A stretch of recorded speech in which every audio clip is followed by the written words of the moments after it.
Julgamento de Jair Bolsonaro e outros 7 denunciados é notícia na mídia internacional. Quem traz os destaques é o correspondente do Jornal da Oeste na Europa, Sérgio Tavares.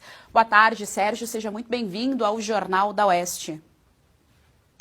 Boa tarde, Gesiane. Exatamente, como dizes, aqui em Portugal as televisões têm referido essa notícia um bocadinho timidamente, não deram assim muita ênfase. Essa notícia de que o Supremo brasileiro vai então decidir, e está a decidir hoje, se leva Bolsonaro a julgamento por esse suposto golpe de Estado. E eu falo entre aspas porque qualquer pessoa que tenha pelo menos 2 neurónios sabe que não houve golpe nenhum. Essas notícias saíram aqui em Portugal em praticamente todos os meios de comunicação, explicando as acusações ao detalhe, fazendo até a habitual manipulação, ou seja, a dar as notícias de forma a que aqui em Portugal os ouvintes e os leitores fiquem com a sensação de que Bolsonaro é culpado e de que houve mesmo um golpe. Só que o que as televisões e a imprensa aqui em Portugal não dizem é que Bolsonaro, por exemplo, em nenhuma notícia referiu isto, Bolsonaro nem sequer estava no Brasil nesse suposto dia do golpe, o 8 de janeiro de 2023. As televisões não dizem que ele nunca incitou a nada, não há um único registro disso, não há uma única evidência que corrobore esta acusação. A imprensa aqui em Portugal, por exemplo, também não conta que Bolsonaro, que agora então está a ser acusado, ele nem sequer tem acesso aos autos, ele nem sequer sabe do que o acusam especificamente.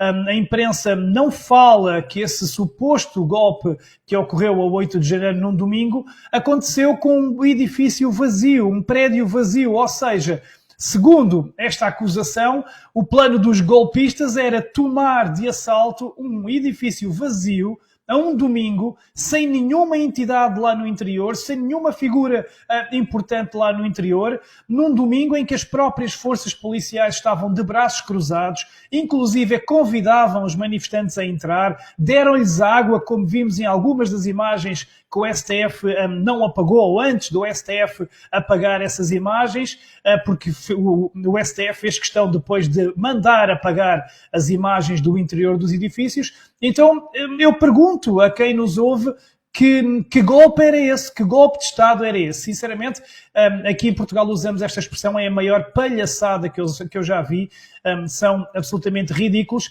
E aqui a imprensa portuguesa, obviamente, entra no circo e faz o seu número de palhaço. E resumidamente,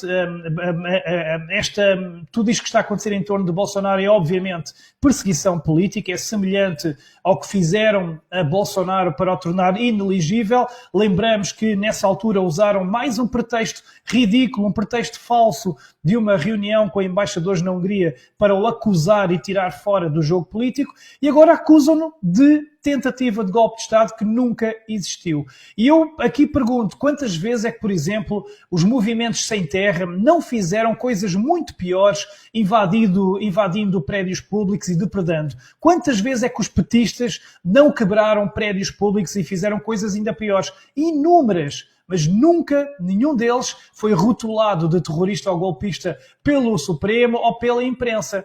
E imprensa essa que, obviamente, está em conivência com toda esta narrativa falsa para moldar o pensamento das pessoas e justificar estas ações ilícitas, ilegais e injustas do Supremo Tribunal Federal. É que, sobre esse suposto golpe, o Brasil, e eu lembro-me destas imagens, o Brasil é o único país do mundo que, num suposto golpe, tinha um vendedor de algodão doce. Um vendedor de algodão doce, ou seja, um terrorista que eu acho que ele no mínimo devia apanhar uns 40 anos, porque andava a vender algodão doce durante um golpe de Estado. Isto porque a suposta terrorista do batom apanhou 14 anos. É surreal. E obviamente eu estou a ser sarcástico e mando já desde já a minha solidariedade a Débora Rodrigues e à sua família, que foi injustiçada e condenada por escrever numa estátua nesse dia com batom a frase perdeu Mané. Ora, que democracia é esta que se sente ameaçada por uma mulher, mãe de várias crianças pequenas, a escrever uma frase numa estátua com batom? E então, agora pergunto, pensem, se condenam uma mulher inocente que escreveu na estátua com batom a 14 anos, imaginem o que é que este Supremo não quer fazer a Bolsonaro. Querem prendê-lo, querem que ele morra na prisão, porque sabem que ele será sempre uma ameaça. O presidente é o presidente mais amado da história do Brasil e enquanto ele estiver livre vai pairar sempre sobre o Poder Judicial a sua força e, portanto, e obrigará a que o STF e o Poder Judicial continuem a fazer coisas intragáveis como fizeram para retirar um criminoso da prisão e pô-lo na presidência, num ato de desespero, porque sabem que ninguém no Brasil consegue competir contra a força de Bolsonaro e contra os seus milhões de fervorosos patriotas. E então, basicamente, aqui em Portugal, as notícias moldaram o pensamento das pessoas para dar já Bolsonaro como culpado.